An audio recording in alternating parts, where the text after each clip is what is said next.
Hai, Mike di sini. Tidak terasa kita udah mulai masuki kuartal kedua tahun 2021 dan rasanya ini adalah saat yang tepat untuk upgrade HP mid-range kalian. Kenapa begitu?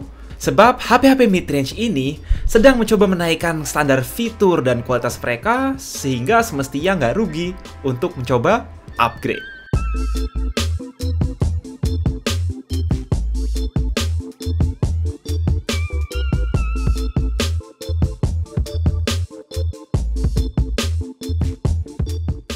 Realme seri angka selalu ada buat mereka yang menginginkan fitur dan kualitas oke di harga yang ada dalam jangkauan dompet rakyat biasa.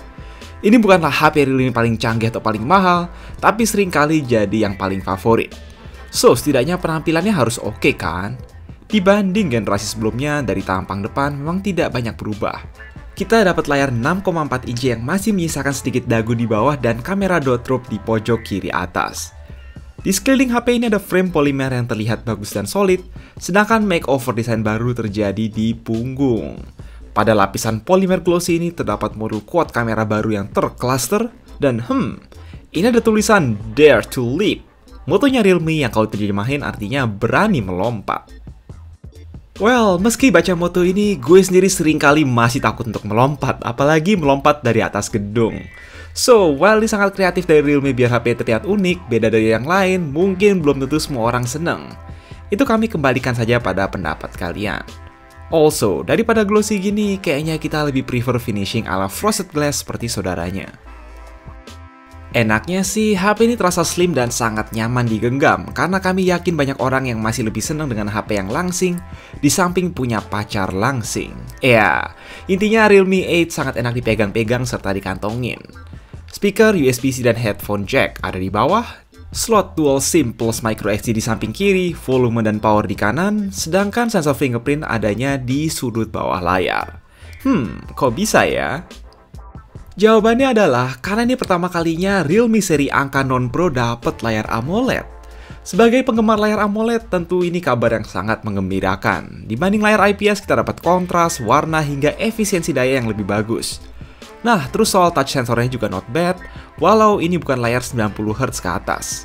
Kita dapat touch sampling rate 180Hz yang lumayan di kelasnya demi mengurangi delay.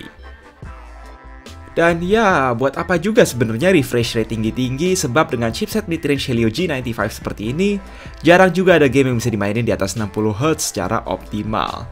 Kita bisa lihat ini bisa jalanin PUBG settingan smooth atau balance di frame rate ultra, atau Genshin Impact juga baru lancar di settingan lowest 30 fps. Mengingat harganya punya Helio G95 hitungannya udah oke.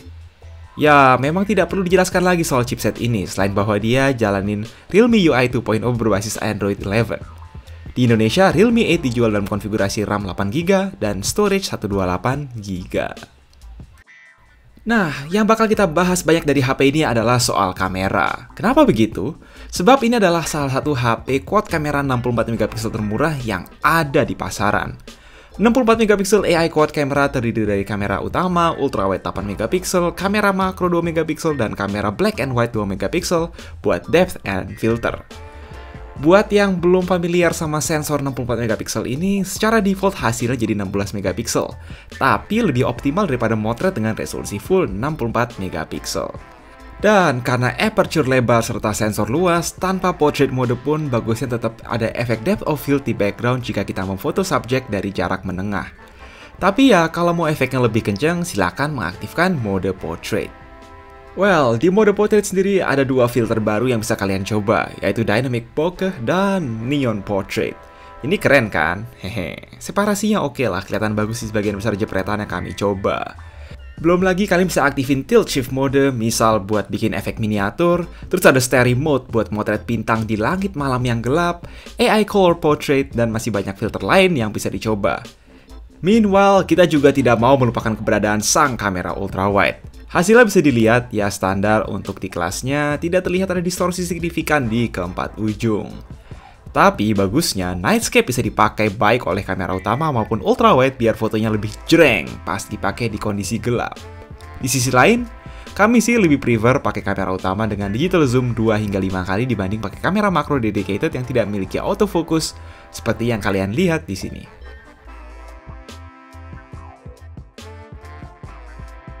Ditanya soal video, kita bisa-bisa aja ya rekam up to resolusi 4K 30 fps. Tetapi jika mau rekam video anti goyang-goyang, yaitu pakai UIS, itu hanya bisa mentok di Full HD 30 fps. Begitu juga kalau mau lebih ekstrim pakai UIS Max yang menggunakan kamera ultrawide, tetapi hanya disarankan untuk kondisi cahaya sedang terang. Satu lagi fitur video yang harus kalian tahu adalah dual view video. Dengan ini kalian bisa merekam video split depan belakang sekaligus dalam satu frame, either kiri kanan buat YouTube atau atas bawah misal buat Instastory atau TikTok. Atau bisa juga tampang kalian nongol di pojok kanan atas. Terakhir, ini ada beberapa hasil yang diambil menggunakan kamera selfie 16 megapiksel in display di depan. Fitur portrait, nightscape, dan AI beauty tentu juga bisa kalian dapetin di depan. Though, untuk video terbatas di Full HD, walau ada fitur slow-mo yang jalan di 120 fps. Overall, pengalaman dan fitur kamera yang kalian dapetin di Realme 8 memuaskan di harganya. Di luar itu apalagi ya? NFC ada, nggak perlu beli yang pro buat konektivitas ini. Lalu, giroskop dan magnetometer pastinya juga ada standar buat Realme seri angka.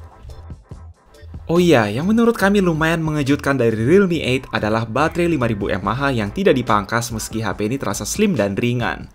Kapasitas 5000 mAh-nya dengan mudah cukup buat seharian lebih, biasanya gue sisa 30 hingga 40% sebelum tidur.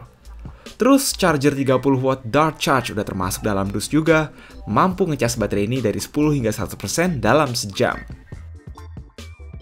Kesimpulannya, Realme memberi kita opsi HP mid-range dengan RAM 8GB, storage 128GB, dan kamera 64MP dalam harga yang menarik perhatian kaum mendang-mending.